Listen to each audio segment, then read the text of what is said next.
love your toy. Can you say bed and love your toy?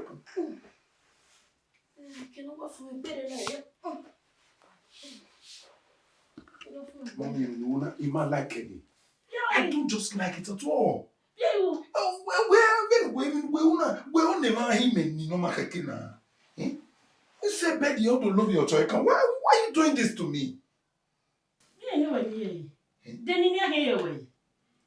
Okay, the problem here, I know what to do. You call the doctor, I'll take you to the hospital for treatment. I'll check if anything is wrong with you. I'm making a treat you. And I believe in you'll be okay. God forbid. Me, if I am banana, what will I call it? But we may go over. Here, the mummy, you doctor, you mummy. Every minute there you are. Mommy, then we are one. When I'm saying, no matter what, I'm in the hospital. Yeah, away. Be a bed over here. Total, I go over here. The other over here. May they have fever no? They cannot form my woman, dear. Anyway, I don't really have much to say. You because Ijo, men are you working here? Ijo, do what Ijo and one year, how you here? And then you come on, do here. What you remember well? Ijo, here, go Tana. Young to one woman, but by the dear.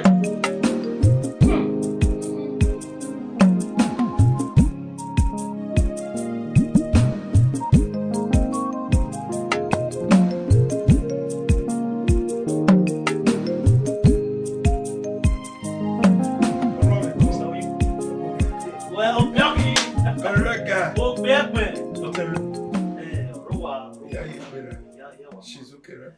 Good. Tido congratulate you the contract. Oh, really? What's it? What's it, my brother? What's it? Me and the contract you are it. You go ni worry. Our amigo ne. You know what's about to talk one. You know when my wife come here. You go care ifo. One ne. No, Ria, you why are you making? What's it?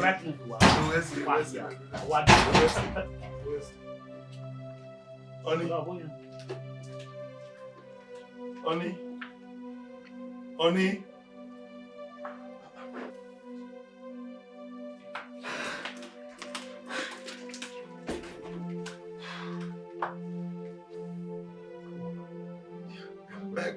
My women not seeing you. Oh, we are get by my work, but then cool. Come on, here, can my wife, my queen. Then let me see what's going on. Where they go? Make a girl we're settled over sit down, let me resolve. Make a girl, so we want to go in Russia. Okay. What's it? All right. All right, we are doing. Okay. All right, what am I doing? All right. Honey.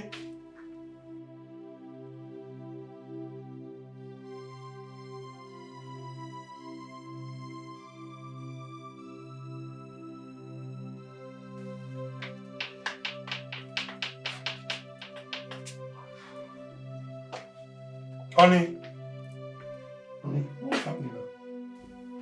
Don't touch me! Don't bury your book. Mama, I say you are fine. Mama, don't want to tell my way or you want to push me contracting. My mom, of course. I told you. Yeah. You are a bloody liar! Oh, not one more! What is happening, honey? Who went name me? You where we going where? Yes, I do. It's my way now. You where? You're shouting. I will shout. Each one where we going where? Or rather. What? Are you serious? No. There are things I joke with. There are some certain things I joke with. What go with you, Benard? No, you think I'm joking? No. You think I'm joking? You are getting cool. Are you serious? If I'm serious. No, I'm not serious. As you can say, I'm dancing. I'm dancing. Tigbe. Are you serious? I'm okay. Okay. My mom, you made that. Yes. You try that. Begging. You were that. What are you going to tell me, mommy? Yeah, you tell me. When the matter? In your way, a ritualist. Okay. Yes, that you are a ritualist. Oh God, I can see Jesus. Oh, fellow,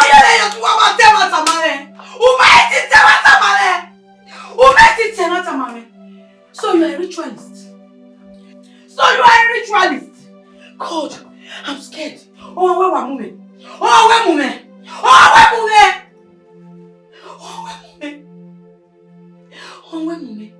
I'm a liar. Yes, you are. I'm a ritualist. I'm a ritualist, meaning what? I can't take this. I thought she was joking. Me, ritualist. You called me a liar, only must say, where or no way, Bo? Amy. What a word. My mom, begging. I can't believe that. Honey!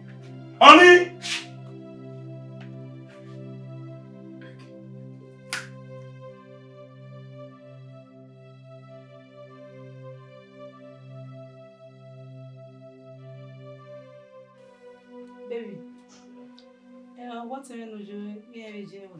I'm here, Wama. So I do one. Because I know you come over 1 year, near there, you know, you do when you go to Yari. You know, you are seeing where we are always. Because you are on a few boy. Or phone, on a mile, the one I want you know, we are going to. Yes. So make Becky. Oh, I know what.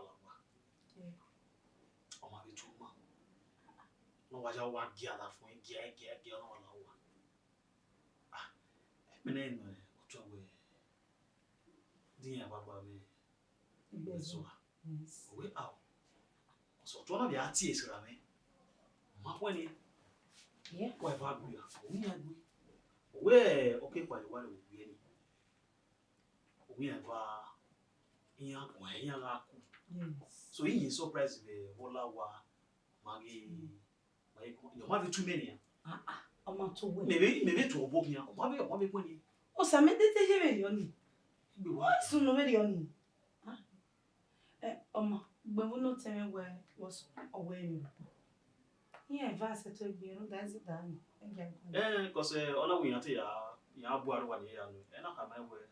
Making many because no ask. Yeah, to me, I said to me, how was it? I know, and I know by worry. I know by now, I answer to me. But what's grace? Because me, why was Samide is a very nice girl. Oh, Kenya. It's him also from the your friends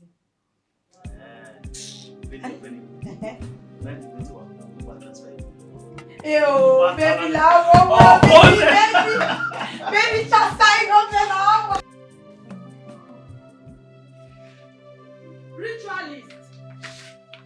Ritualist. Who ma? Who can only go to where you get ritualist. Who ma? 1 year. Yeah, 1 year. Ruda Oki. Mama.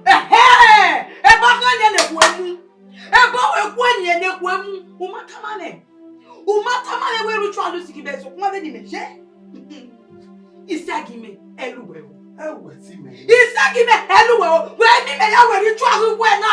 Egba lo ma. Ina we ma. Ukwa ni ele ruda Oki. Oki ne bo emu. Na kwala la o. Oki. Gewe agbore ibi te igewe here. Agbore ibi igewe. Oberawu keria. Oberawu. Umenu weje. Egenu aya enuje. Ulala one. Una ritualist yebo. We, uga eni ma ukwe pa arogwana. Ni ma ukwe arogwana. E ota ni we gbele ojini. Nu musage waji. Ya segbe ebishiju no rieji no halo. Umane. Mane mo wada. Umane. Yes, you. When? Me, I'm the cause of my mother's problem. Of course. Aoki. Aoki. You are a big ritualist. Aoki. I'll just control my time. Aoki, we got contract boy. I contract boy. Is that the who me boy yahu? Who me yahu? Otani, who can mane? Mane, umana mane, egbe ho du pa do mane, do ta ba ko me. Pa do ta ba me, ke no gbe kele otani je no egbe li sage maji. Ewo wande o! Ewo! Wande ritualist in my ewo! When you are there! When you are there! When I want to get out of Polowe, no me can I know ya tem no me. And no ta. Ta! Umagi kwa. By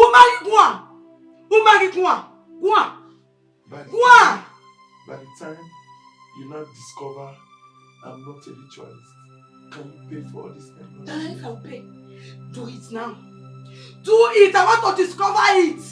Prove your innocence. Prove it. Prove it. Don't manage the altar. Who buy your one day? I don't know what who buy your one day? Who buy your one day? Who jikwe? Don't manage your altar. Nubele maji. Igalatia yaso. You better. Yeah, go. Allow me get peace. Peace. There we go. Uekba. Owana. Uga ikba ba ukba. Udokba. Uikere ye mumekba. Ukba. E mama wa kakaje. Ukera be ya du fiokia. Iye mume. E mama le we kakaje. E mama le we kakaje ukba. Otuma me otanite. E otanu so enye maji. E otanu gbe ni sage ma fo lemo. E o mo no bi juemo. Omo no bi juemo. No to ke lu kije. No to ke lu kije.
Sakpama! Sakpama o! Edo Sakpama Iye o! Lade, Ademi Lobi. Wẹ̀ mi ò fẹ́ bàbá. Jésù. Bàbá ò fẹ́ náà tún wá gbé. Ẹ̀mí èké Edo Sakpama. Ọkẹ́ kí o nù tún wá. Mi ti wá rí láti. Wọ́n wà ní láti bọ̀. Sakpama. Wọ́n sùn mí náà sùn. Wàrà wọn yóò bá sọ̀rọ̀. Èmi máa sùn Sakpama. Èmi àgbélé ká wẹ́. Má bí ọ̀kẹ́kẹ́ mẹ̀tí ẹ̀ tẹ́ mi sùn. Ẹ̀dọ́gẹ̀lẹ́ pítà wẹ́. Azere ni reala wa wason. Iya me o wa tetolu afowe eko. Awo ko nu amure na so sapama. Eto wa so. Iwera wo me age mi so. Ogodi ni no mati ni hina. No mati ni mami obi. Eveni ga vere eta ga yi pagbe. Mo wa view ni. E obi abu mana. Ya do na wa no. Obi abu mana. Me wa kimi na je gbe. O sura suye. Yen pagbe we obi na ba yen ki yan gada. Me sapama ka kire o ma ya sala. You make a guy ki ke vene. Ola ti me daddy. Me Agogo yo do men fuji. okay. Sapama men yeje. O de na ho. Sapama ibi ni ka mo. Ahoemwen na awo yi. Opa mo. Me we mu na. Where you be when na sapama. Umai ka gbe bi no ya mu e ma gbo we mu ti e wa e mira me ni ala. Wa fioniya. Fiona. Ba bere no de. Deni begi. We ari wo me we ari etu ore bon e be. We nu ye dagbo we go teta ba etu e na bon me be. O ibu na no. Ni o. Jage ime na kwe. Ore be dero na. Awupo na o ki an fi si. O we wa gbo kolopo re be na. Wa fioniya. O ma. Benu wa be ya fioniya na. Iya wa be fie mo de video. Eri ana. Amo ke. They talking. Get be up very up about say na style wa. Na we is a viore lupino with this was a lape. Wa no ka ya mo ade do gbe kwa ya gbe. Ai gbe iwe na. Baba. O si jo no bia o ko se bo ri e. Bla. Sakpama. Sa. La o. Bo me ami obi wo wa. Problem ero. E we ni tama. O go ni we wata ni we what you do to see something go so. Na lie o. Where ti plan for my downfall. Downfall. O ma te bi no akin ma gbo we bi no ya te ma gbo mo. Afio ni ya. Se me say aye. Eni ya be ya fie mo gbo e mo. Kin afio re wara polo. Abegi. Anyway ti me ba. Era mo u ka ba ya. Jera me na o ka we mi do pa ke me a. You don't do because I come aside. E je ti me bi o. Oh, itale me ro. Oni se we. U ka ma we ni mo pa gbo emu bu e. Amugu me Sakpama. Oh, my wife so. It did you want pure money, Sakpama. We have the was so video. Mama.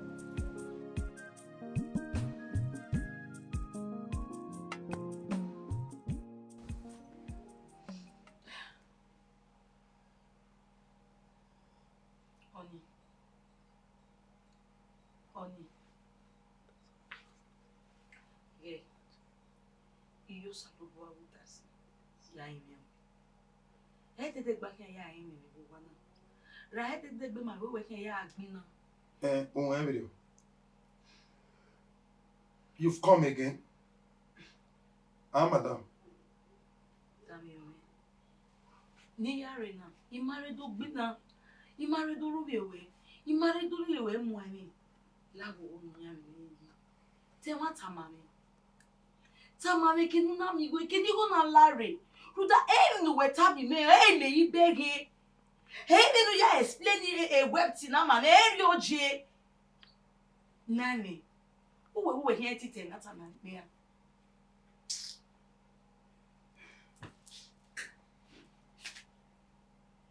How else do you want me to explain this whole thing to you? I've told you times without number where a contract ni imekwe me momigo ya we contract ni at the end of it no run and it seems nobody among my belief in me for this whole thing. Even you, my wife, my second, as in my partner, you are even against me. Okay, what are you saying now? Where is that not what you are saying? Oh, but I know I can't tell you where to tell me. Where you tell me one away, ha, or Haneo, baby, on you, get the Larry. Oh, for crying out loud, how do you want me to tell you the truth? I'm telling you everything. Then now we may were begging now. Eh, Mina J. Eh, Mina, reality. Are you for real? Okay, what is it? me. That way, woman, Nana. Can you please stop this man? I will not stop Stop it. it for crying out You loud! stop it. Woman, I'm telling you, what I equip my way. I can't quit my way. Damn!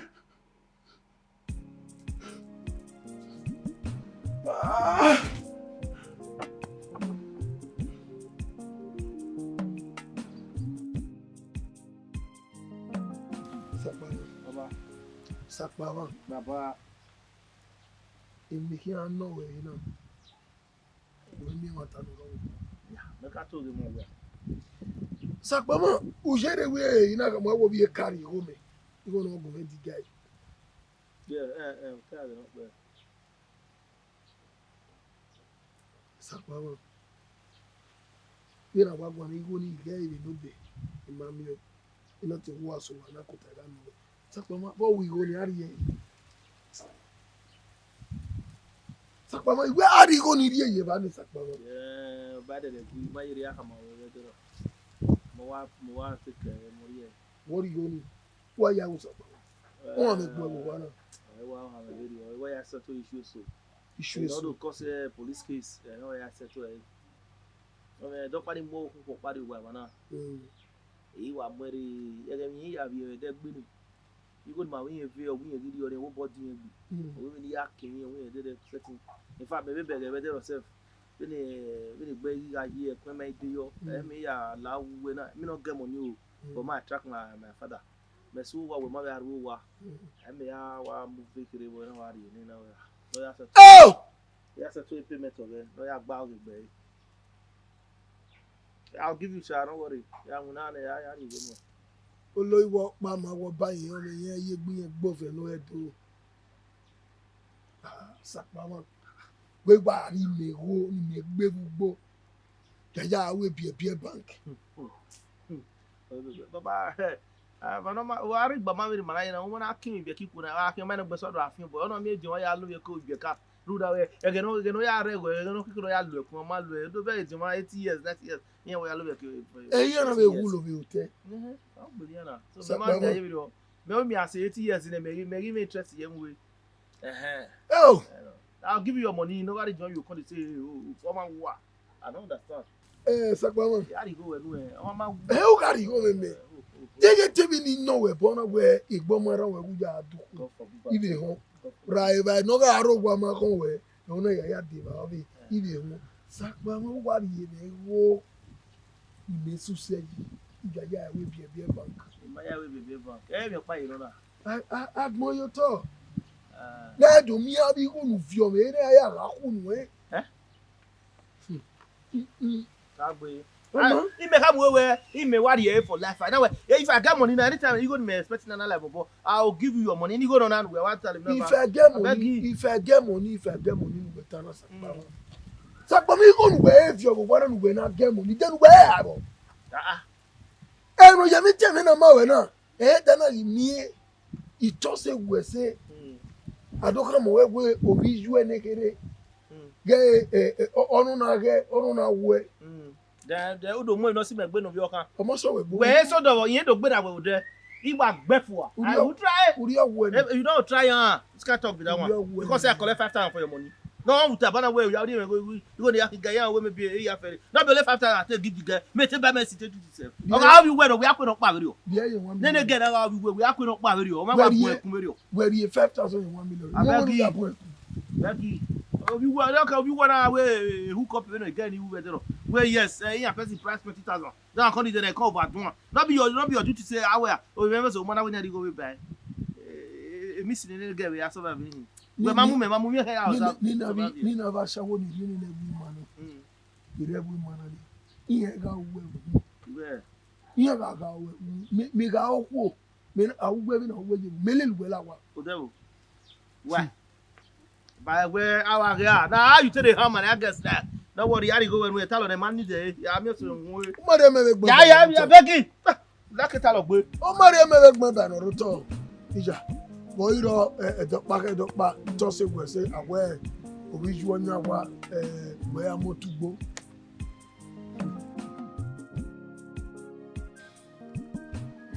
baby. Baby, me here watching na fefe. Zizi no rutona. Me ne me here watching na. Ima ya fe wa ma oku igwe. Buyo jije me ari azigo. Ruda igo ke wa sakere ana na su da je. Ah? Ege wa be won. Kunu na agbon ya ta kian. Iya ta kian ruda o keke be do ba me ke bi to ta igwe. Ti je me to ri beg kian. O yin be okay. Ah? Le ba se bo kun pa ojo kian. Only a ritualist. Oh, why am I talking about you? Baby, stop now. Now joke. You joke. I'm not joking. Let him now. A matter man what him your way. I have no other option now. Guy, in our finance, in a mistakenly finance where Ujigwe ogle give me a zigo. I swear to God, you are belly. Even at Nya where obtain any or wig besanye. Imaru daila wagon. Iyari mi no ma keke ni e do am le lekun.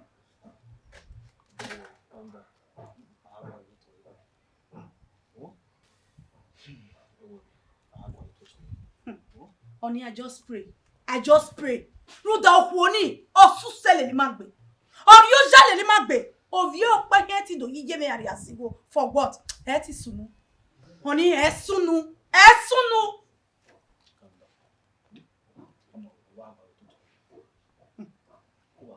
Point the accusing finger. All right? Let's come.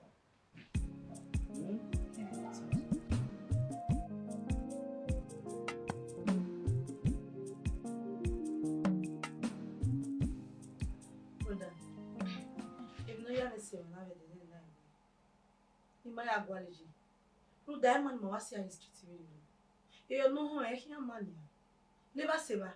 Iya do agi emu ma. It's embarrassing. It's embarrassing, yeah. It is. Benin Rita. When I go now we pambana. I'm ready. Kege no when I go I'm ready. That me. When you like. Ikamu dia no no pado kama me we ando ben with them, which I already know. Yeah. I'm ready. I will go. Na ya go alwe. But if you ban me kamu salo boy or you go. No more we. No make another you know enter where give me no way. Edele agboru egbe. I will be so happy. And I'm going to host this full, not just the street, the full area for the revival of my mom. Our mom. I'm ready. Mama, no problem. If that is the case, I can have a home. Anytime, any day. I'm ready. Mama. I'm ready. I will go. Oh, Mana, if you're sure. You have to take care of yourself. Larry. Amo. I was at me, I send you 200,000. You are make you yourself.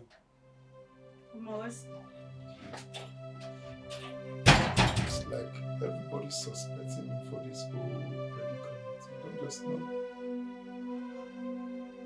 It is well.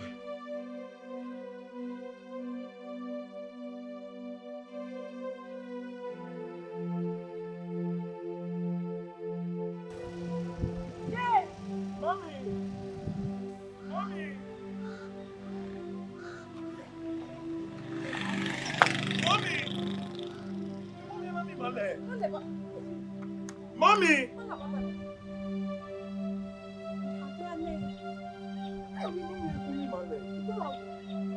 Mommy, what? Well, Latiana! Mommy! Hey, Mommy, What did you mean, my leg? What's so like? Mommy, Latiana, I'm in a Mommy, we're not walking now! Finally, Mommy! Not say mommy. Where can we learn? They talk and swear.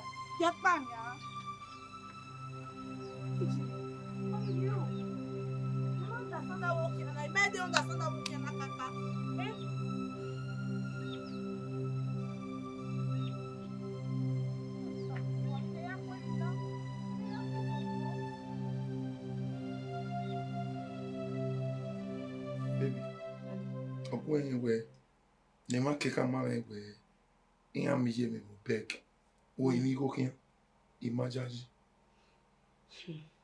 then me not to ya with fifa to ya beg. I was shocked. My mom What's your yata? A mama wa make you very only. Yendo atori where Yamami Joya Miami. A lot of things or soon we will. Of course, that's true anyway. Hell, me be my iwa beg. Iwa be my winning. Anybody money. When it was moving a war ton was slow. Veni ma huye me se gwali ye me se. Mama cannot lie, mama mi. Ona wale.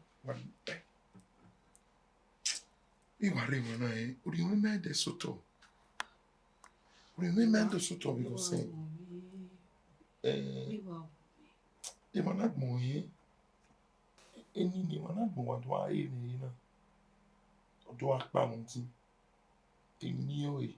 Ai do akama me ge. Oni, ni kama. Then here do amu ra olubegi ve soto. Lo do awadujo. Emi opero more ne mufo. Understand? So if me awa thinking na no wow. We are miro sakmama. Otinjwe. No time na jena. What by yeti? What we joke by yeti do na jena? Ina by a time baby only me who. Eti aka ma na we home hospital ate o maybe or maybe no wa mo po we we aya gbe money ma we aya gie ma Oni osoloba na ege mi dan sunu iju na ahia wo imoto na agbewa ora o ibeg hia imoto na agbe wa ya ta mi etin e sanu bo mi dan wa ya ta me gbe ni ka wa mi dan earlier the better. So for that, my dear, you have to go and tell them. Yata me, what you know? I don't want to see your mind. Yes. Yaju. No sooner ya. I'll never go show you. You get the near you. They don't have a column, no column. Do I find your bang? Do walk by wife? I'm a Jordan and I will do one of you. No. I'll go alone. Let it be a man to man talk. Okay. I'll go alone. Why we do lily me, but when one equal here, Lord business, I'll go alone. I suggest I go alone. Yeah. A problem. Thanks for the You know I love you too.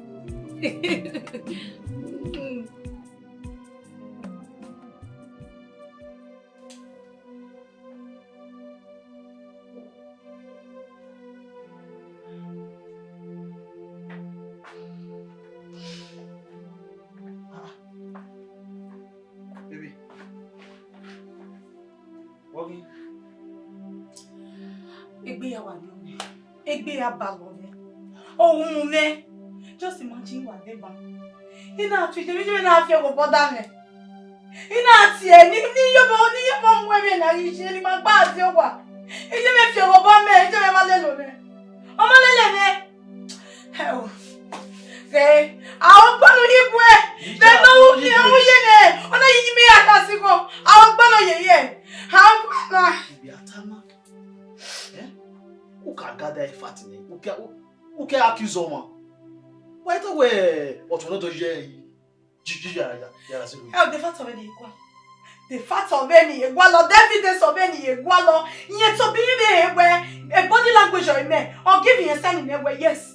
If you need what time man or where you all year as you or anything he has near so why. Or tell me how much where you had you go. Hey, God! Evidence of any equal. Who you going on my mind? On my mind, don't judge my as it go. Hey!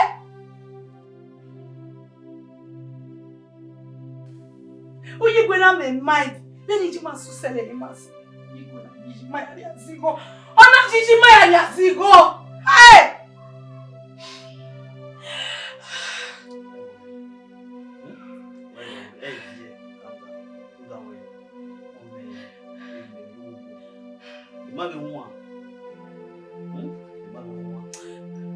Who you going to down? Oh, what are you going to do? Oh, what are you going to do? Then you will no more good 9 months. Ọ̀nà yíyẹ àrẹ àṣìwò. After I suffer, Bamigo. Igo na your bokasia. Igo your bokasia no. When you go to see me, I go to the must of the Many have somebody less. In my head, in my wussy man. In my head, my wussy man. We go away.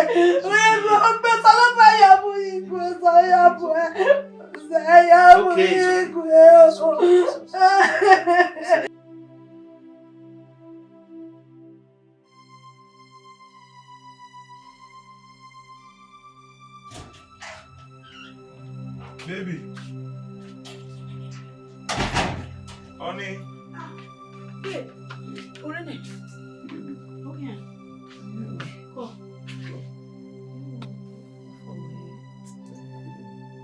Stress was much.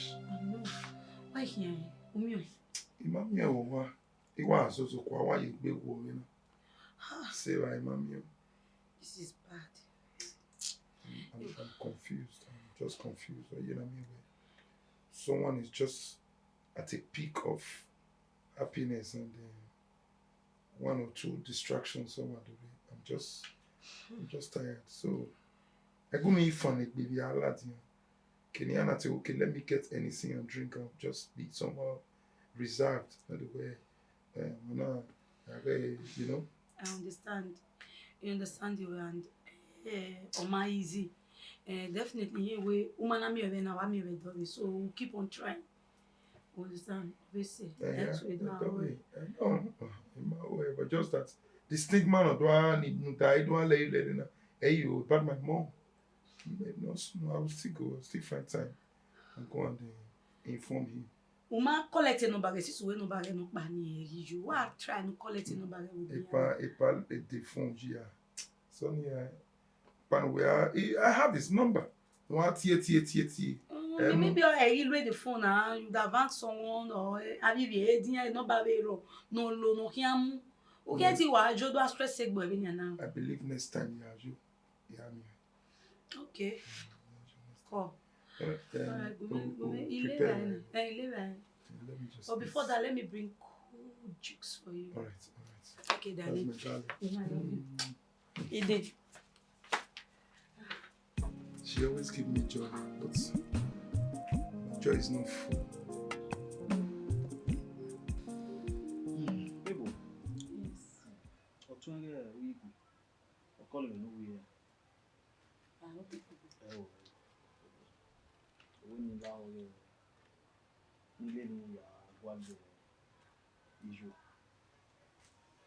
That's a good idea. Because the word in Wakalu were mighty point. Egbe wa we me oge ne dero ni mo wa me si mi ya temete ba no ya lele mo ha mo teme ge pa ve we ge ba na ni seteme Me we wo si e normal ati ku mi wa ha me na ge pa ve to agbetere an le ba se wa I ma ke gbo I ma te go gbo loye mama gi mi e pupo ni de to vani show we na wo e o mama yin ha egbe wa e va be ko kwa hin ba ni ha we na me bia na wa me na ko ye lo le we na bia na po e va me ti mo. Yes, thank you very much. Yes, for standing by me.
Now, you know my way.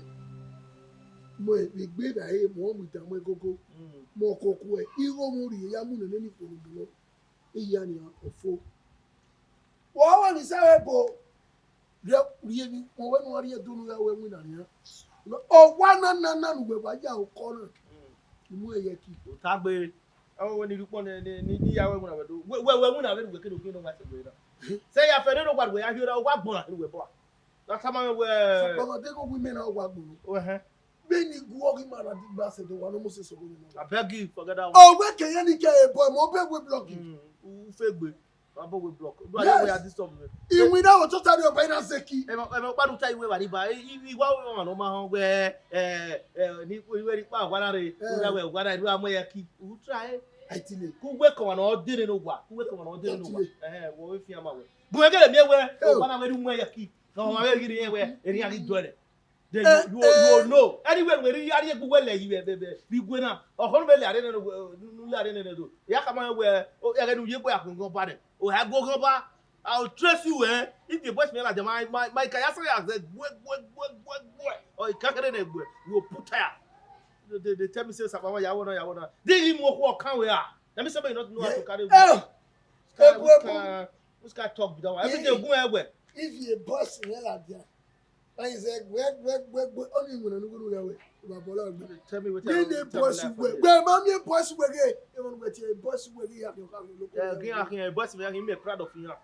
So because the destroy very we carry a la tell that be more level. I tell you we are here. What did happen? Eba no pa no kwa do kwa gine ma we no nya join no do. E mara gbon ayu oru dada. Ni mere ya go go ma no here de ne no wa. E so gia. Ma ba be mi egbe. E so gia no e re iku so gia. E so gia na gele na de e wo e so gia. Forget that one. What they do one more soldier, money by my more soldier. Anna, anyway, we're here when America we are having a bonus. Tell me, yeah. If no, I met you, and I don't feel your more a unit. But when you come over, oh, you move your key. Oh, travel. Oh, we know my window. You can be here now. What may I in me? I hear it. Who you have my whooping with other concert. You know, you try it. What boy? Where try it? Family has a one up you. You may say, where not you never see anything. You never where can I know what we are going to tell you? My devil, not my lad. I'm not even going to West, you were not even going to wear all January. You go wrong. Let me say should be. You tell me all that thing. Yeah, I'm with Baraki. I deal with money. I have it all for your information. Can't buy me a few boys when you will rely on monitor. You're bad. You're bad. Try to look at what. That I can't know to boy. I'm making boy. And this is what I must say. I must say. I used to use call. Mama. Yeah, area we move forward. Taraba no be a camera where look what. Try may you see. Ebe come here, ni agba le kini ara le lueju. Ni agba le kini ara le lueju. We come no why akọ no be come here. To we bu. So I your kawe. Concern you bad father. Me no piugbe, me no ponuje. Be wan gbe o ya for fit o di na o lake di akọ. Ni dead where. We be kwa. This is me never we wan no bala. We not try me o. Which cat be we me dey too lele su ma.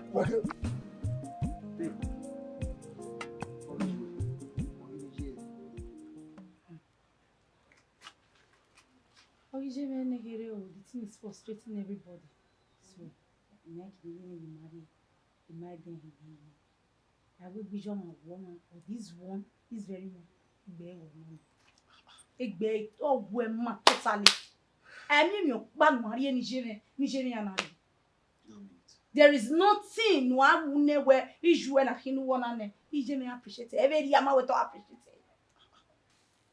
Could you believe we can't be Israel not there? In a document, in a Nigerian. No, me, I fake be willing. Israel man. Don't mean it. Every on your back or telling up Yagari go no walk, no, I live here. Israel.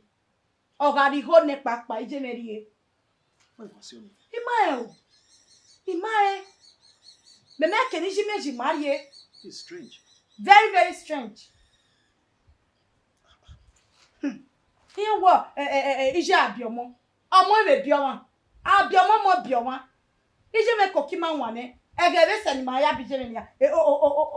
Kola o. Ah? Me be me bije ni o. Me be me gbo e. Bagbo na de ni me ke be hia.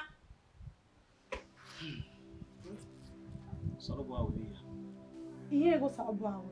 So kun pa na we no to aboyo. We no to aboyo. Egbe we da doge ni ya. Sabo awe at his own time.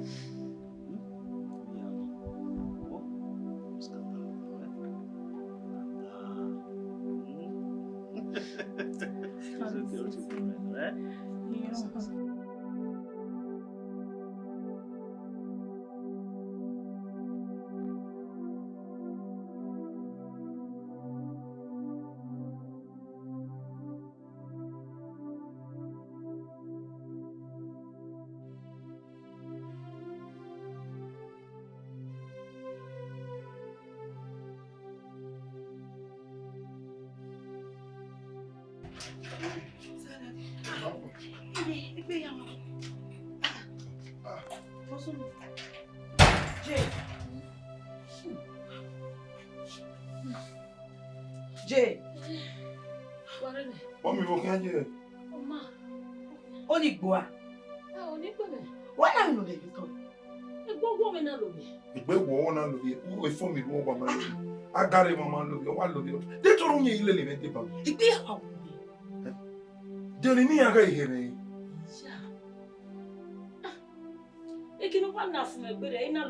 I'm not okay with that. I'm not okay with that. Me no wanna work bolo say na. I will follow everyone to love you talk aka. I'm not bani ah.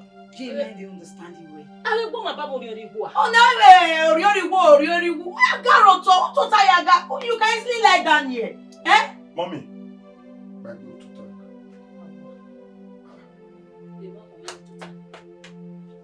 Jay. Totana.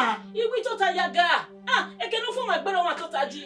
Ege ya agui. E wa na Ahoemwen ni tota ye na tota jo.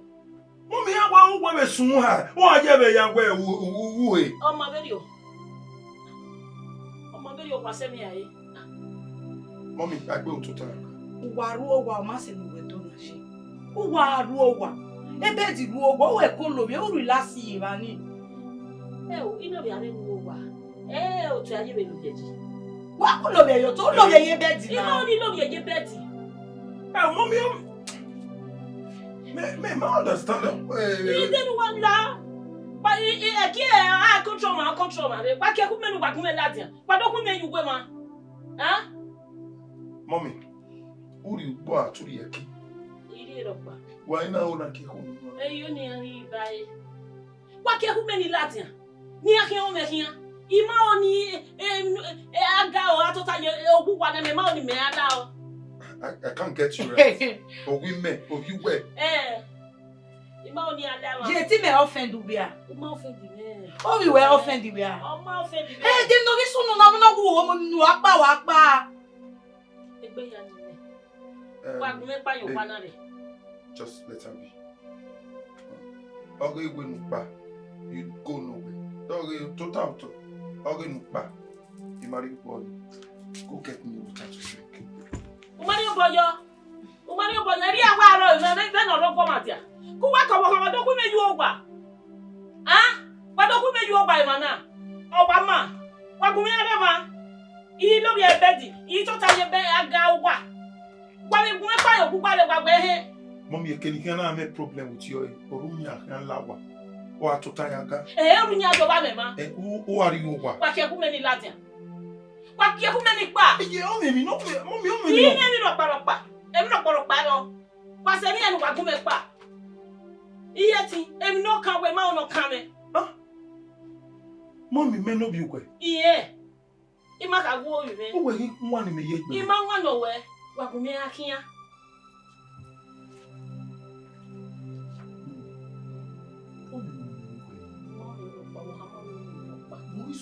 Emi lo pa bi me. Wa do ku me yu wa ku me lati. Oh, no bon. Who make you? Who mo bon wa ya je mo na. Who ro wo wo. No we na we ni na. Na we ni wo ni. Ebe do we ni me o mi.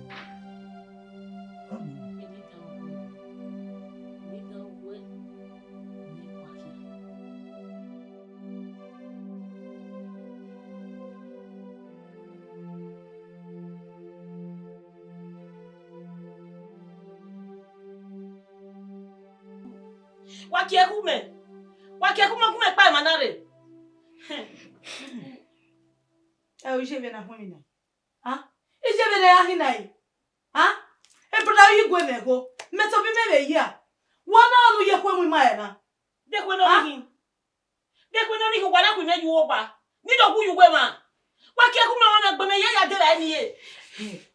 Je o ge la nu ro. We gwi megun. Gwi no wo kan we gun. Era no riri ga hon we me ga lenu we de no ro we hon we. Ku megun ya lenu e. Ibe mi ji ku wa ya o. E ba o wa ibe me mi ja o. Wa ri me. I go me wa bra boku. Ni aya de ba ni e. Wa ku me yu gbe ma. Ije do ni we kwa lo gbera ma. Ebi no sunu gbera ma. E ku na e ki enu e. Ya ku yu gbe ma. E ki enu se. Be na ku mi na ri. Awe here le be na je be nu wa lai. Iwiye. Must you go out? Iyo ni latia. U latia o me ke uri. Oma. Wa de gbokwo. Ku wa ko bi ju e. Ba wo kan tun e. Wa gbe mu aju gbe ma na. Je. Ina ye ro pa e ma na. Ma. E ku we mo gi ma be na. De ko no ni hi. Me po lo no su ku wa. Me po lo no su ku wa ko bi ju e. Oma. Iyo ni mi. Larry.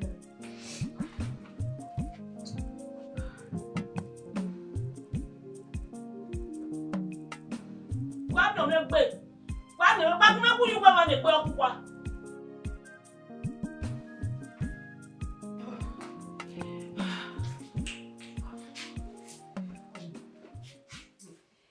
Ibishuna ya fefe igbeyawo awon. Emi pa ni do awo na. Venje ya we. Awo ogwa ma tare dia. Emi no ta hi go ma o. Ya tesorio na ba mo are psychiatric. No te vete na te wa be ma. O de da wa re o de no ma no. Advice no wa ma no. Eri awa we. Ti ro na brother me are agi mu afi o se pe. Ke da fa ka re na ko ekon. Ko se gbe na ya wa gbo mi.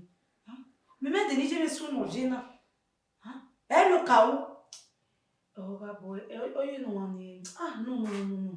I'm a risk at so near making us shake it. Took more on here, no making that serious. Oh, do it in a barber back and be my arrow, yeah. It's okay.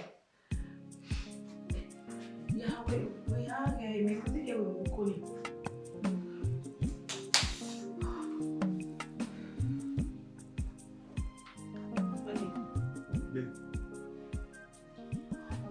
Sorry, you. Oh, you should not hate you. No, I'm psychiatric. Because we know you have one. And Mutai, you go on. Me, I got it, we are going to away, as in the thing is somehow. May do a reason. My dear wife. It's so heartbroken. We are not suggesting taking my mom to the psychiatrist. Although it's a nice idea though, because they may give any solution to our problem. In fact, it's also my problem. It is. It's a welcome idea, my dear. Of course. Yeah. Even in the time when I'm very the other day, in a time. Oh, you discussed it with her? Yeah, I did. Why? We are not sure. We have a call when you become a vessel. Okay, do you have any idea when I said I don't anybody know when I hospital? So my mom is saying, yeah. Are you for real? Yeah, an idea. But I can't like that. My man just a catch the I'm waiting here. I never said so. Never said so. When no, you know, when my hair one year, maybe my drive is one. We'll make whatever I want to do, we'll just do it there. We'll go there. Deal. So you're going to We'll go? do that. Yes, I will call her this evening. First thing tomorrow, we'll go there. Okay. First thing tomorrow. Thanks for the. In fact, you are a pillar. You are a pillar. Good, Joe. Let me just Yeah, do okay. what I'm doing. Go ahead and have your bed together. Thank God for having you as a God.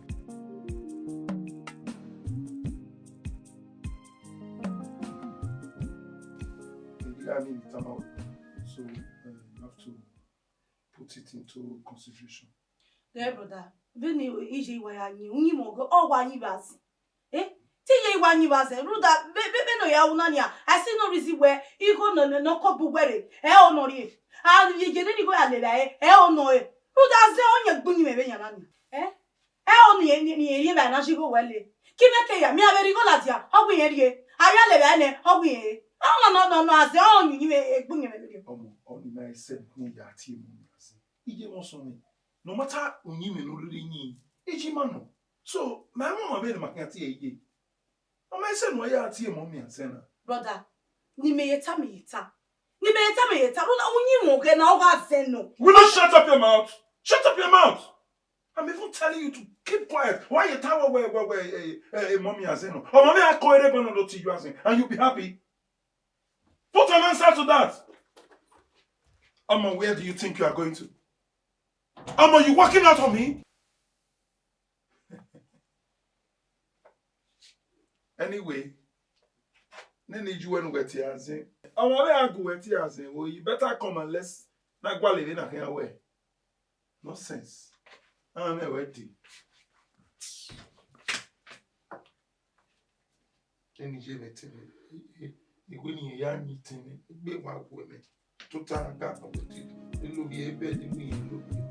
fucking tired of all this bullshit.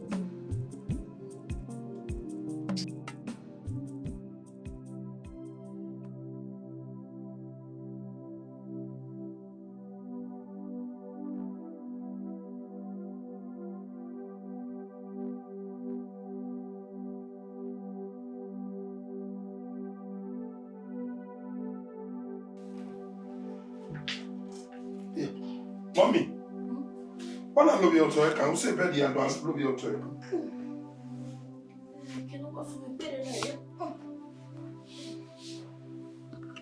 Mommy, you might like it. I don't just like it at all. Oh, we're on the man, no Makakina. You say Betty, you don't love your toy. Why are you doing this to me? Okay, the problem is, I don't know what to do. You call the doctor, I'll take you to the hospital for treatment. I'll check if anything is wrong with you. I'm making a treatment. But I believe in you'll be okay. God forbid. Me, if I am banana, what I can eat pa? What we you over? What have me and you move doctor? You move here. Every minute there you are. Mommy, then we are one. When I was saying no matter what I'm hospital. Yeah, way. The bed over here. Totaya go over here. The other over here. May they have fever no? They cannot for my mom and Anyway, I don't really have much to say. You'll be going. Ijo, me no working ijo. Do what ijo be mo ye gian o ye gian. Ene ye gbe won mo do iye. Iye. Wa ke ku me gbagbe o. Ijo. Iye ko ta na. Ya me tu gba mo me gbagba de gian.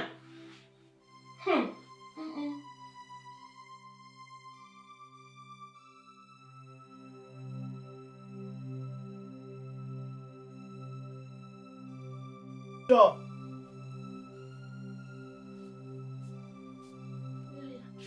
Yeah.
So, Emile Bawe, Leva Seva, she go nowhere. Benin Movies said, "Oh, we Jimmy. Now, the Indian Latin, he get to see our Latin. Oh, yeah, Emigo. Hi, come Giarimo. Emile Bawe. Emi boy awe no ta igba tele. Degi yen mi no gwari yin na. No ma get talent yan. Ra no ma get ta. O ma gi me, o ma gi agbon e. So kun pa no me meje, I wa gba tele. For me, allow her to leave my house for begging. No, I won't take that. I will not allow that. When he make way, no Latin, no ya emi go ken. When I here we when I beg him equal move. You understand you, let him understand you. So when I vision na o don't want mama soto. Etedegbe. They told me to mami go ya zera ene. Era ekpo. E ma be ko ere. Arriviera eni eyan gogo kian. Yije no bi we yin ri era ni. Egbe ma o do buna ya ropa. It's a so bi yo. Nusi a no kian. So ma be no we de ta na we awa. E ko no pa. Mwe ba yene. Eto oga. Oga. Usabwa emi no isie. Usabwa benika. Cause of Edo. So queen me. Ujikwe. Ignited. She goes nowhere. She will remain there. Usaloba budazi. So veya ruda mama em no visunu. Me to bi me. Ime no sunu egbe ya nyome.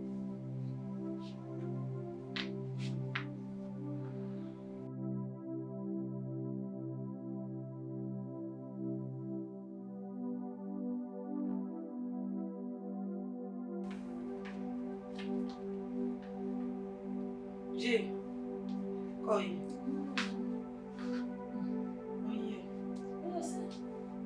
Yes. Ikumi waki ekumi ngwakume pa. Je, ekinu we do na mana. Gibe di yelo lolo, gibe do ma totai.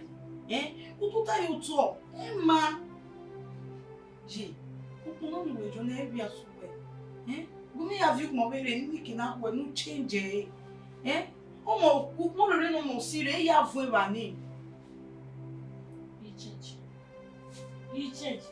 Waki ekumi ngwakume pa. Egbe bi na ho me. Ide ma na yi no hugbere. Oje we ga do we ne ya yin mi ko kian mo he. Onyo ya ye gbe ya we. Ere no so ni be ro. Ere no so ni ro. Owo bi we je no keke no abogo.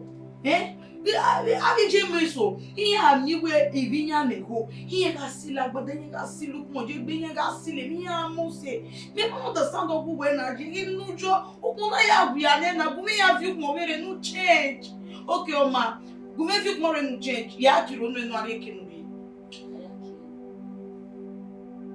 Kayaki ene me. Gumi ya fi mo re wa change ni kiro no are kinu ye na.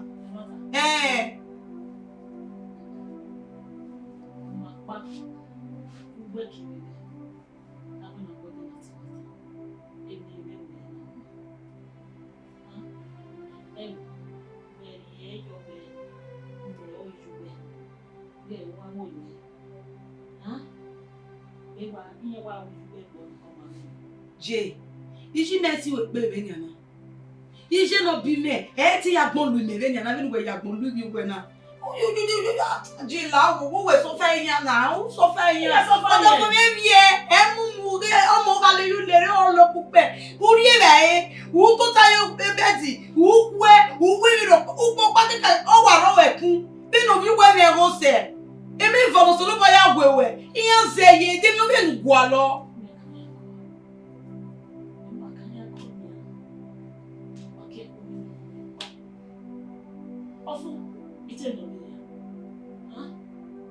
Oma, ya ko nu pa so pa ni fi mo re nu ya fi gbe were.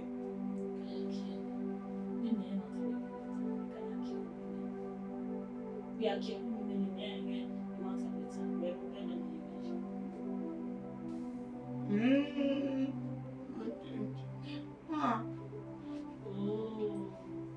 ya te mo me wa mu mo bi o.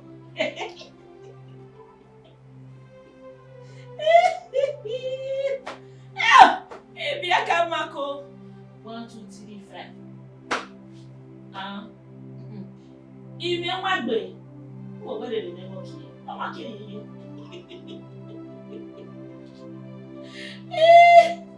ahia pa wa ya ki go away awo kana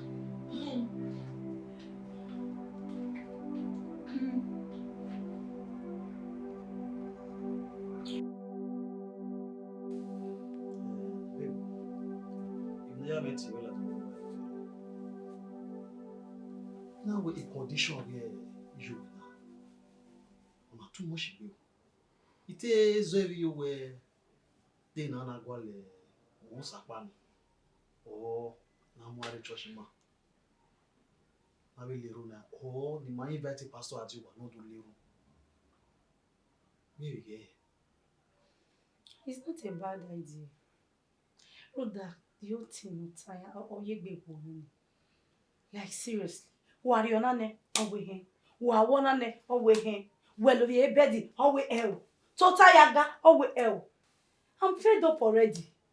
Maybe the guari kina dukmana munishini. Ije me win. Why when mau? Why when mau? Me, I'm tired. If there's any solution, no problem. Don't pastor now or avec ben. It's okay. Okay. Oma. Ahoemwen. Me a ti pastor because the demon. Ati Ahoemwen do me a me office make na web. So you know really come out, you have come out. One second. Money affection.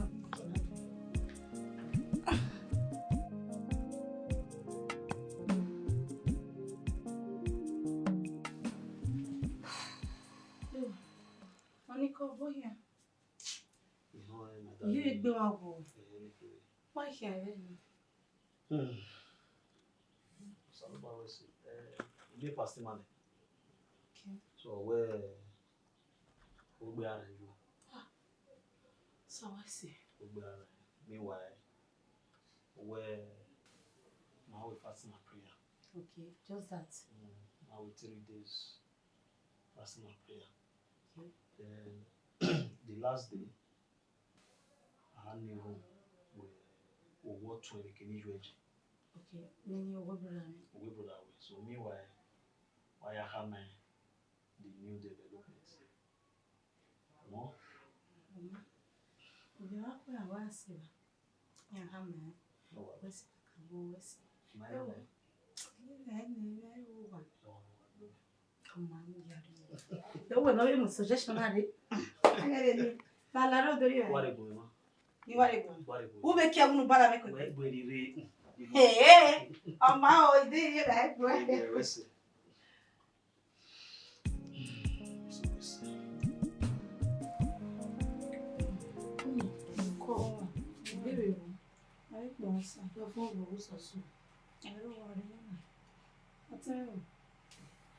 No, yeah, like just no, maybe so.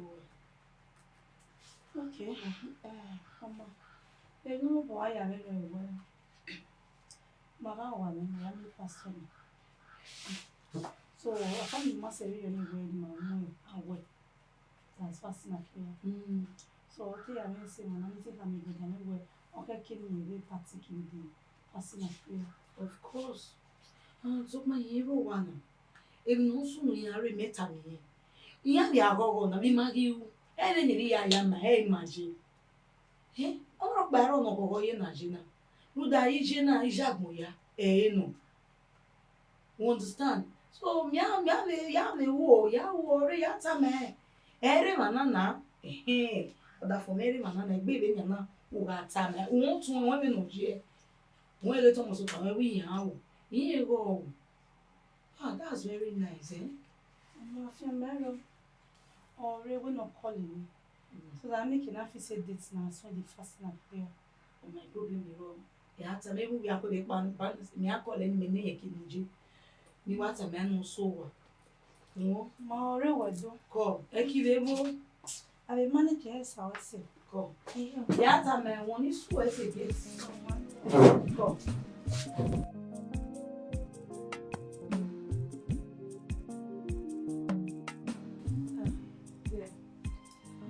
Say, man, we ain't try number one, That should be network. Network here, no, area, no, network area. So, I go and we have that thing, Yami pastor, or by no time, or in. So, we answer by pastor, we now we fasting and prayer. So that I'm making a total soon. I know what my way problem is wrong with any Niger. Or 31 days, I'm ready. Na even warrior. We hear so by no hear $1. So all of the women, not my way, no worry. Worry, yeah, somehow. It's a welcome idea. The one you pay and support. I fasting now.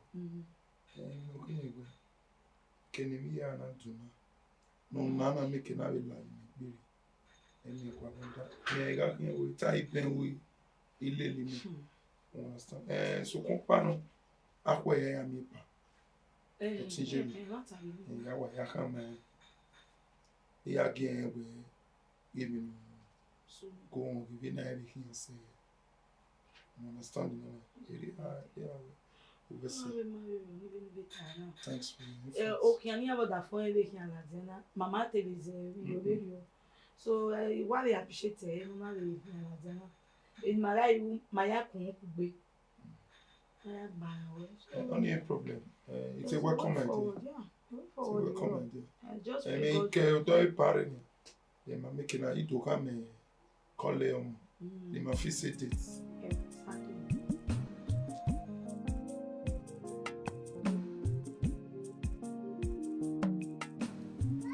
Baba dom. Oboge. Atokbe. No. Etian we. Etian ma. Don ya buba. Arone ye. Iruwe bona nya ko. Ba wa jere ni ya. Amina waro. Nyara wala bo ikebe wa yera. Gena kebe. Dom.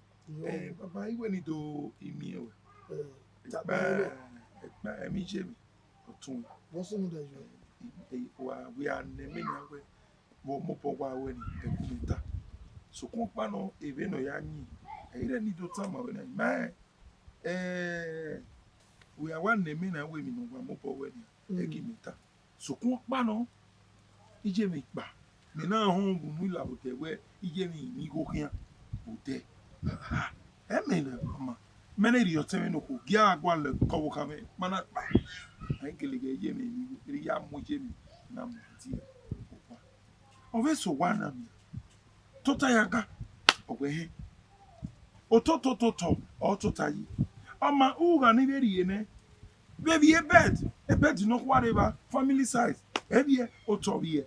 I want to take one wo wa betokpa of your tell. Ije be na hina. Owe ewiye be a bed oto. Ni do mu yen pa o.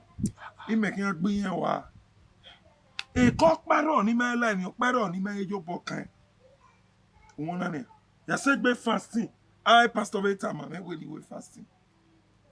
When you tap on to me say also go about and I go to it. And I put where I that me. My mama ni can put my mama we again ze we no be rabije. Obi me ga do no. Ogo me do ro. Wa ge no nata we no do gbe wa ni. Wa ga we to wa ge to ayin area se. Ya ni mi pa ni me so po pa no benu gbe bere na ni pe ede yi kese iyakwe agba bo akwa na yi ohona ni mi hari ogwa oji mi hari ohona ni gba we Nigerian to Papa madame be go ni we ya yi we iji me wa owo amu yi we ya yi ya zigo hey gbeso ni ya yin me be ni go ni ya we o mo ga yin ni gbeso mi na we okuye eje ko ọmọ gomebere le gẹ́gẹ́ mi ro no ma de tamu wa ni wa ri me to bi me ga re o bi ka mi me enu da ere tale me ro na egu yo ko me go ya obi je me no ti e mi aro o ta ma no ya yin ni go bo ni pa ke ku de kere imakwe enye kana kiakume imake no rie kiakume ke ku ne do we no wana ke ku ne ni a du so do mi we o wa pa ni ba ni mi o wa talk pe ma wa re bi ya ko akwa ni akwa ni akwa ni wa mu na dia na gbogbo iyakwe ede awa won o kan no do amu ma we mama bo so bi tian o wi fi o wa ni de do wo wi yo ka wa mu ma pa no ya na benu go jebe si no baba o ye ma ri ko e mi kere je gbe le yo bo gele gbe we ado ni me si jo bo o bi je me no e to mo so bi jo ma o be ri go me ni o bi gbe mara mi ya la mutu do yo ni we bi la ke na de ge to bo si me mo ri ere keke no we go ale mi be ri e ba wa e we o bi je me e bi o bi je ni ba e mo wa be la ke na ni apa bi mi o but I insist now ṣùgbọ́n obi jẹ́ mi èlò mo kẹ̀kẹ́ ọgbẹ́ náà mọ̀ bí ra ọ̀bí ju ẹ kọ́ pàjì mi dé rí ọ̀nà ẹ̀ mọ̀ wà mí nọ̀rọ̀ ọ̀nà ọmọ n'edo yẹn na mmegbu ẹ̀dù ahụ ẹgbẹ́ sọnù ya mi ẹ̀kọ́ ebe ní tí a bá wàkẹ́kẹ́ ẹ̀kọ́ náà ẹ̀kọ́ mú bà wọ́n wé iṣu gbẹ́rù já yín ní gbogbo ẹ̀. No be small fuck up for my side. Yari they make me the shame. Yari, yakwe na no. Uso bono get the gbe. See, yari. Come on, what talk me. Domo. We are do. Domo. Come. Domo. Otun no wo. Abi here na. I will not do your waiting. Mama.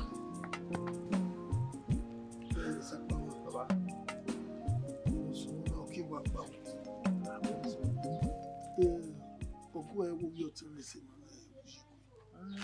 Igwe. Ore. We maro wa. We no sunu da ji ni mai. We ji yo we no ri fo a. O ya ayi mi go tu. Hena we ni tama we. You ya ye to wa we. Down we. You know that way. We wa kai me we no ataba me to we ma gbon we kai me we Benin ado yakin lalodo wada ri oni wa lele meze we give me adakin lalodo petition and maybe me to put me through we maybe we lawyer we tiny we you turn wado aka man we yigwe egbe man ye yigwe boy kan yan bi me abi o me o tun yigwe wa wo yigwe jeje wa ma boy tin ayeye e ni ku kan mo ta doge what me de go pa ni ma gbon ya ku onu lo je sapamo de no wo obi ji me agbegbe ma ran ga ma ebe no ya we bi ye me na we me be ti we seven mo ni kama we ye me we e woni ku kan mo ta doge ke o tun ye yigwe o we no yefua we so we do na e ma bi la wo me no fun do na e ni agbo yo tin awe lele a discussing matter no normal concern I beg you don't tell me that one again no make you dey plan I want to become landlord why one dey ti wa ti we ba na we sapama ibi ale ke ha be any all like me ho we gbe mara tun we mana ira tun I want gbe mara yin amu are gusi gbe o mara fe tarizo no you 20 o 20 o my come say I bear you boy na bear you boy wu a beg no ye family we are disturb me I want to concern tenant do one we ya moko you give me money uri go me na ya moko a I know we go na no go la je no suka go pe oni say tell me that one o to gbe marathon we mo gbe kan on retire bi enu asoyo sore onu le lo bi akan dey here talk on that abeg come on when ya je do we e try ya je do we wa ko e ya gbe si gbede a ologbori edo ni e wa kin owo fe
Jijigwe.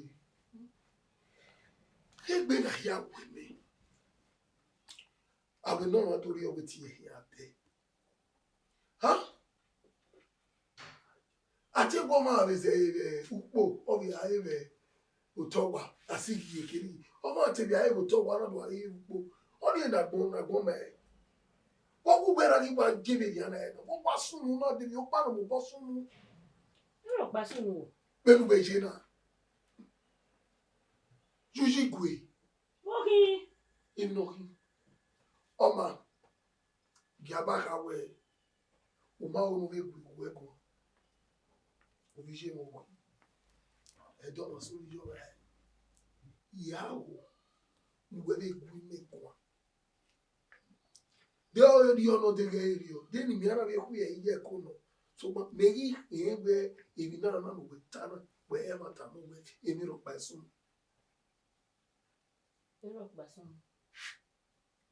Iro pa sunu. Then you pa. Nine wa me wa yo wa be ya chi we do ba na jenania. Mo pa agwe ni tota aga igwe he. Lo ye be di igwe he o. O ba se na be gbo ma ba. Iya fili bale ni naka. Igbe ro. Igba re ni bedi. O. Obere wa we moto se. E ki no fo ma gbere o ma ti a. Otori wa fu we. Ni ne fe bu iwu ese. O be here ka we me we avec we do na ni we. If I go no wa e o we ya mo ji we. Igmo sa ba wa ka we. Igwa ka bo mo sa bo. We bu ne ha mi bi me. We ni ya ke hu me ni pa. Juji Gui. Wohi. Wahi enurie. Iya. Ha? O wana ni mose na. Owo apawore uri wowo.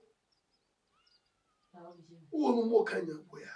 That when you me we ni ake ku no pa. Aga we. Juji Gui. Tipo mo posunu na kama ni.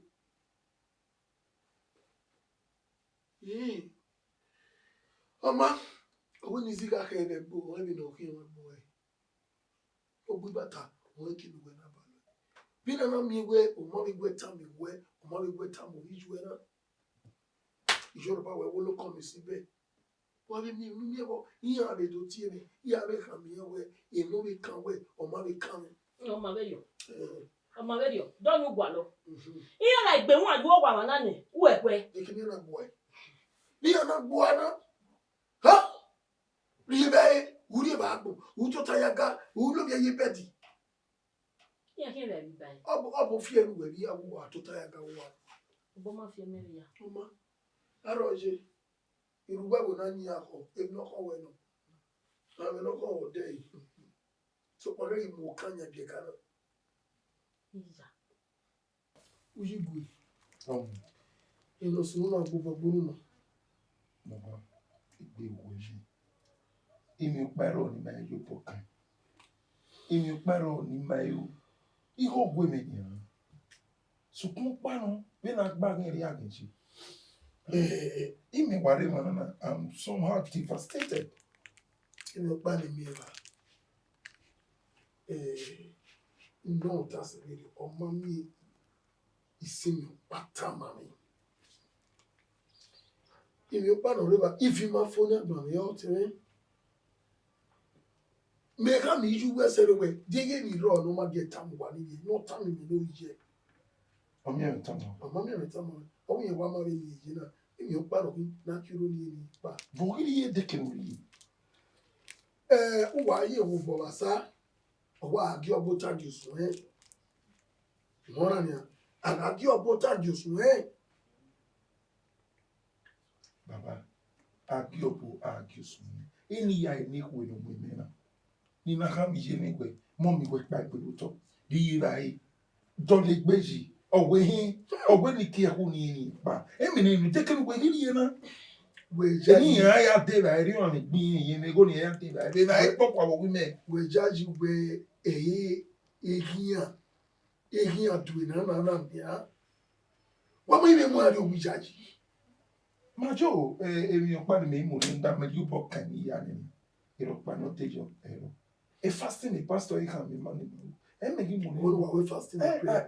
Me so one no de. It's one no We de. buy go bobasa wait to abojo. Then I away emi ana irebe dia mi na so no veria. Keni kem na rewe na o to abobo. Uda movie jo tono we di me bi o we olu won ma so fi mo yo. Olowo. Utobiti ben be yera ni. Agba re ri ju e oyin ni hole lo e. Echekwe mu. Obive itane nene fasting and prayer I can be that can be one It's one and no. Me have a day power. What's it? We go in fasting and prayer. Unda igbenu koro mu e no you talk. Unda okoni wi e te fie kwa be na fie we no mi ha mo we gbese yin. Unda mo ma o ye pe gbiye no budu. Agun ayon no. O so agba agi ami e we di o de ban ehwe no le kian.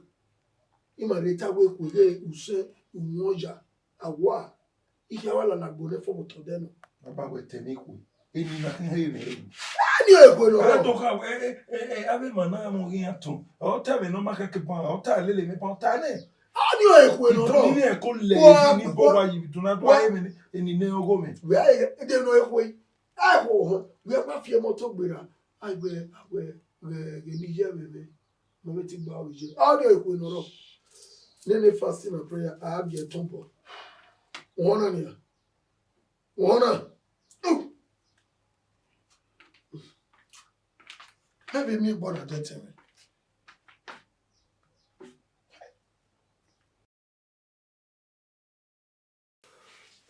uyi boy baba mere boy ne bo iboy ne mi opa no ro ma gbere owe afi o ba we moto ka o eyo ni wala ya se we ma o do wasi baba wasi ya o awon se mi ya fe ni ibere ne we gba mu en o bo we no lo ya be se we ma o do ya be gwele ni ka o ya ni ya be mi oji o ya be mo bo azen o si e o so si e ya ebe ni ya be hiya e ni ya ko vi boyo na agwara hiya wasi baba na mi ya hene de wasi rutu e ko ka bo ni so ko pa no to butu mi aso ko ka bo ene ai gbe o yi mere mana ala na ge me bote me no kujo ima ugwa ko wari ri me ni agwe ugwe wasoto ya be ni kwa mo oni no bi aye ba igwe ni be ya we kiri ke ba me few sen o wu ya be iseti ya wasi baba ko wari ri o ya ni o be to mo so vision ma ya wasi do mo ini mu ya gon to mo so vision ma ya wasi ina woni waka ko mo to de agwa nwa kene mu ye ibo e wasi ma no me bi e bu ma iya are mo gbugbo me bi a mo gbugbo emi na osun otanabo akiri ba ota me yari check 500,000 be ya itepeji kebe ave ni ma ni kanu ave luigo oni ma no mi ya ikin oni ma po bi ba lu be je na baba what do I do we don't want need a solution for this my mother's issue o ma bi me ke ni do aro be ya kian o ma chale vero eni me be ya baba bo be ibi e ma wa be won we gbe go be ri ogbo me mi ayi meti ajugbo awo ke wo yi ebe nu ke ya lo ya tara ya ajugbo me ri pa wo ba re me ni o ti we mi we go age 500,000 igbigo ba o pa ya hin dai atu we are ke ku yeso wa mi no na wa mi be so no na go we na ge mi ro pa ma se ba gbera ki gberiga iyamu abe jibo aka ure abe ya ko re ya ba ya se we 500,000 wara mi ami we ko alu ko ari ye ime to gba yo boy no let me tell you I'm so happy was in fact just so tired which you can just help me out of this mess. Babe, yeah, when you change, when I go here, the Vasera, When I get the final prayer, we watch me. Ah. But no can Jimmy. Yeah. Then we now is me na. Are you serious? Yeah, go mother be me opa be igune. Igo move. And what for? Yeah, we want to my change. Okay. I will change. Yeah. Okay. Yeah, change you. Yeah. Yo, come.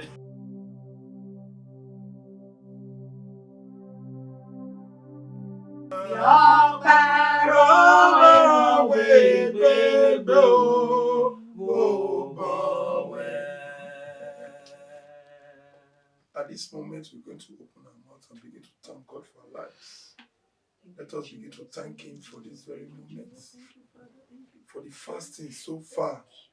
Ni manderu no salubwa, no ni mayak mo salubwa no na yeti ni mani mayak mo agwena do say ni.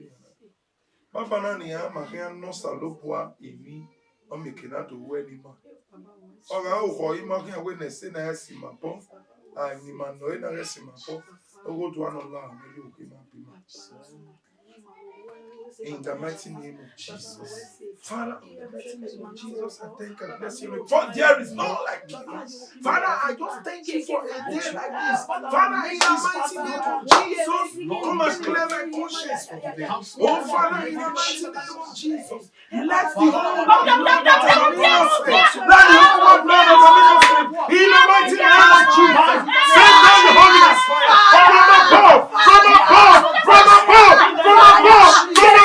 from above. In the mighty name of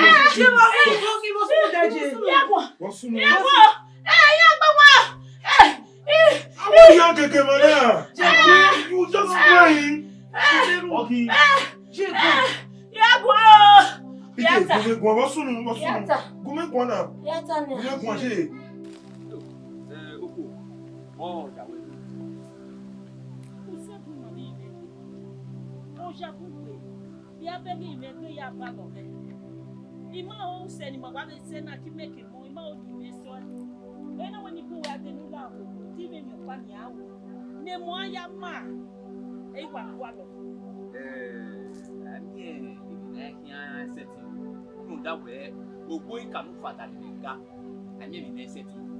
So far, they were we got it.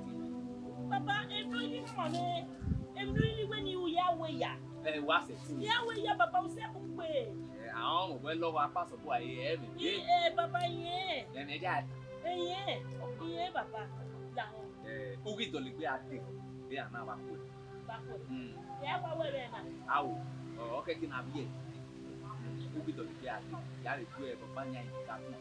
I will. Ah, we got you. One. Okay.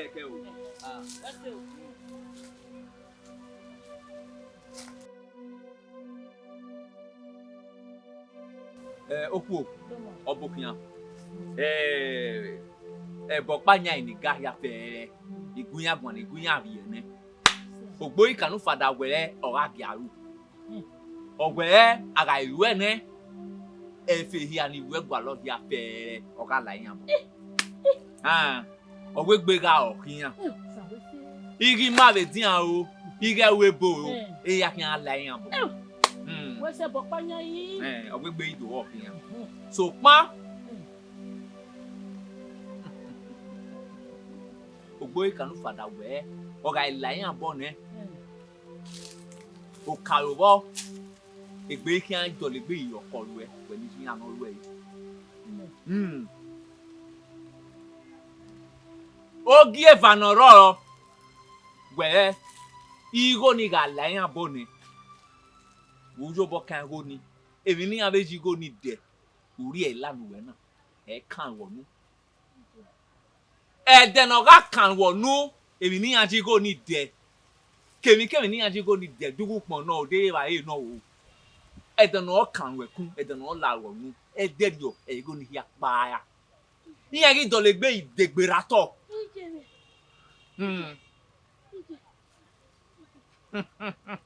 Edi egbo ikanu fada kai.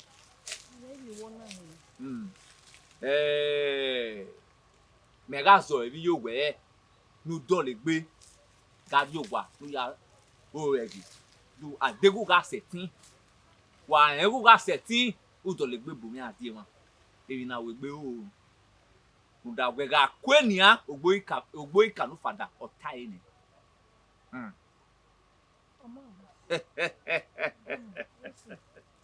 owo kan ku mi am yo wa ya suwa uga yo ene u dole gbe bu mi adi won come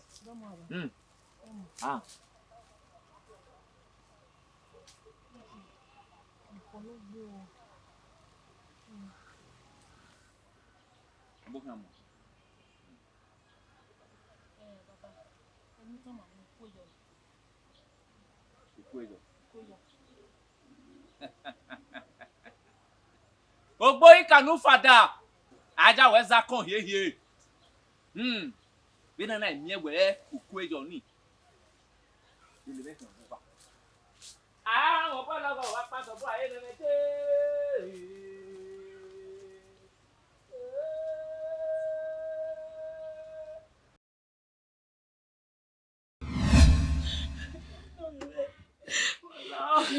Oya ba me ṣe wa tele gun wa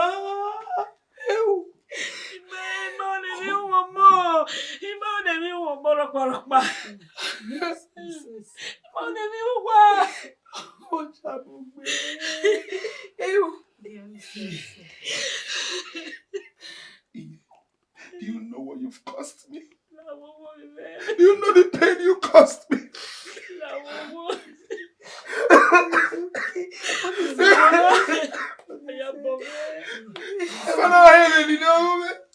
They're calling me a ritualist. Where we go? Even my wife and my sister Omo.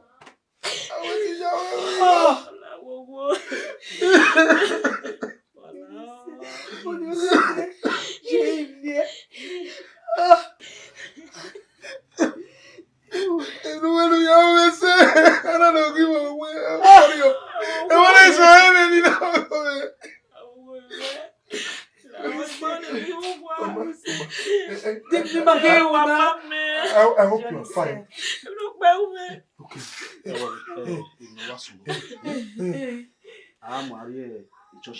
Okay. Okay.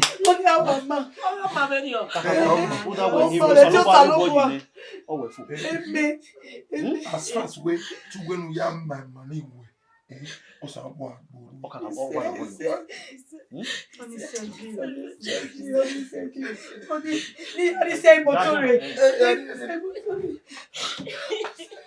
be fine. You'll be fine. You'll be